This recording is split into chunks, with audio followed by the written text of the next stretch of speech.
All right, so 813, more applications of exponential functions. I actually like this one a lot. Talks about finance, so one of my favorite things. Um, you may have heard the expression money does not grow on trees. However, money does, in a sense, grow in a savings account. In today's lesson, you will apply your understanding of exponential functions to solve problems involving money and interest. As you work, use the questions below to help you focus your team's discussion. How much money does the account start with? How does it grow? What's the multiplier? And how is the rate written as a percent and as a decimal? So, saving for college. Suppose you have $1,000 to invest and you know two investment options that offer an 8% annual interest rate. You can invest in bonds, which pay simple interest, or you can put your money in a credit union account, which pays compound interest. Will the option you choose make a difference in the amount of money you earn? Examine these two situations below. So, what we're going to learn essentially is that simple interest is linear and compound interest is exponential. So that's the real big takeaway from today's lesson. So bonds with simple interest. If you invest in bonds, your $1,000 would grow as shown in the table at the right. You'd have $1,000 initial value, and then it would just add 8% of $1,000, which would be 80. 8% of 1,000 is 80, so you just add $80 each year. Um, so how does the amount of money grow with simple interest? It just adds 80, which is why it's linear, right? It's just adding 80 each time. $80 every 1 year, and it just keeps doing that. That looks terrible. And then at the end of the fourth year, we would have $1,320, and it says, how much balance, by what percent would your balance increase? Well, it increased from 1,000 to 1,320, so we'll go new minus old divided by old. That's the formula to figure out percent increase or decrease. And we're going to see that we get a 32% change, which makes sense because we did it for 4 years and that's 8% a year. So what happens if we're doing compound interest?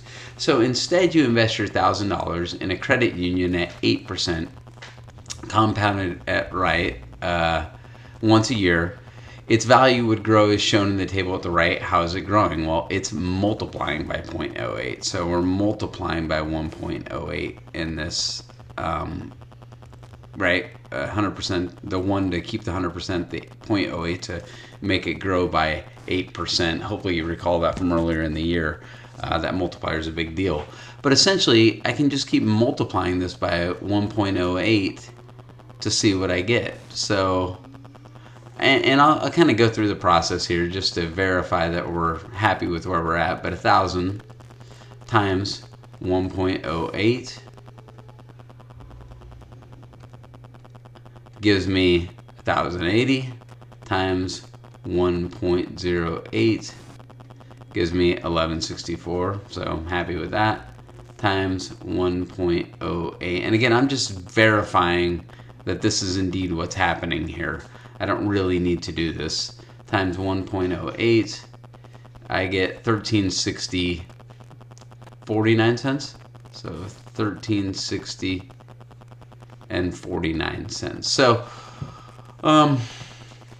what percent does this increase? Well, new minus old, 1360. I'll just call it 1360 minus 1,000 divided by 1,000.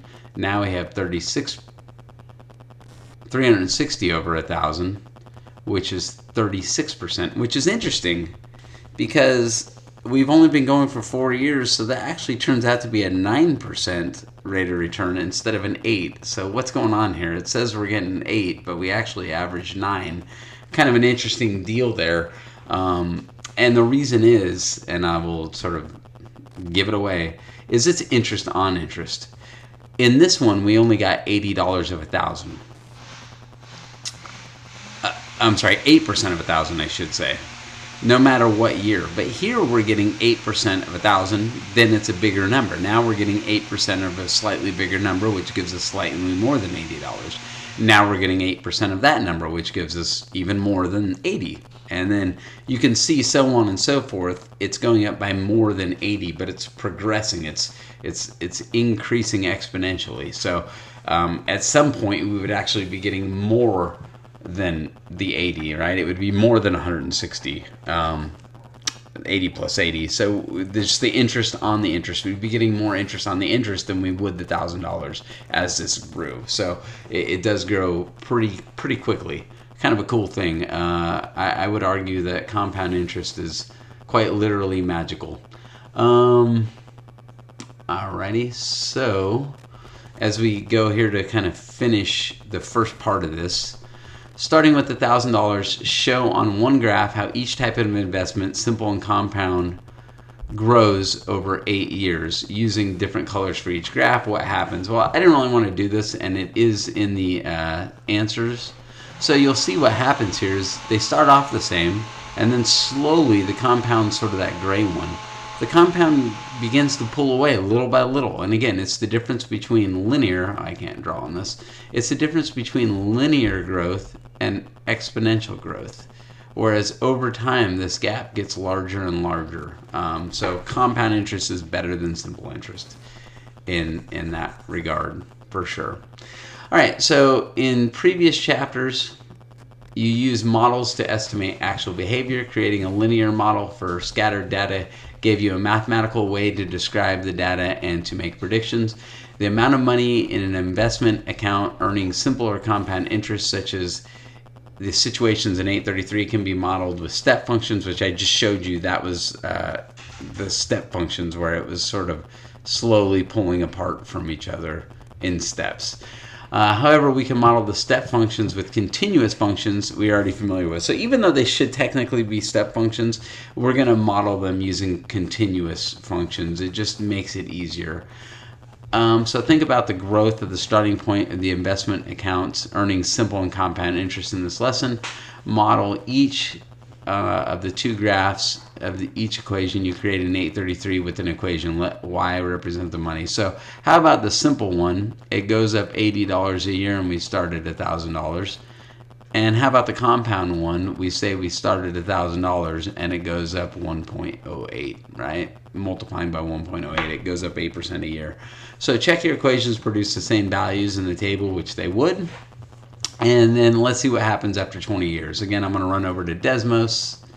You can see I have these equations already logged in. And you can see after 20 years, they really begin to sort of pull apart from each other. So here, the simple interest would be $2,600.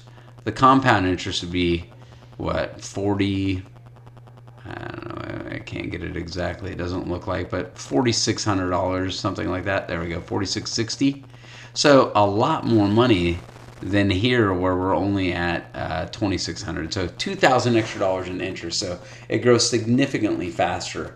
And as I zoom out, you can see it becomes ridiculous, the difference between simple interest and compound interest. So, I mean, literally almost incalculable at some point. One begins to look like it goes straight up. Although it's not going straight up, it does look very close to going straight up. There's still a bit of a curve to it, as you can see. Whereas the other one, boring, boring, boring, just a flat line. So you use your models to predict the original $1,000 and then in 20 years. Why are the equations considered a model instead of representing exactly? Well, this isn't exact. We're just guesstimating. Like we said, technically these are step functions, etc. Is there an advantage to using a model? Yeah, I would say it makes it a lot faster and easier. What interest rate would the bonds with simple interest need to earn so that you could earn the same amount after 6 years, after 20 years? Well, let's just look after 20 years. If you went from $1,000 to, I believe it was $4,660, right? If we looked over here, $4,660. That was where we were at after 20 years. So what kind of interest rate would I need to get $4,660? Well, I would say my new minus my old divided by my old. So 3660 divided by 1,000. So 3660 divided by 1,000 is going to be 366%. It looks like is what I need. which that can't be right. So why am I struggling with this? Let me think about this for a second and get back. Okay, so I apologize. I thought about it. The error of my ways is I never divided by 20. That would be the percent over 20 years. So I would need to divide this, sorry, by 20, and we're gonna get 18.3%. I'm just going to assume someone's going to answer my phone. Sorry about that. So we're looking at an 18.3% rate of return is what it would have to get in the simple interest to equal the 20 years. So we can kind of run over here real quickly, and I guess 18% would be like 180, I think. And you can see, there we go, really close to being dead on. So 8% compound is roughly the same as 18% simple after 20 years. But then if you wanted to catch up later, it'd have to be even more.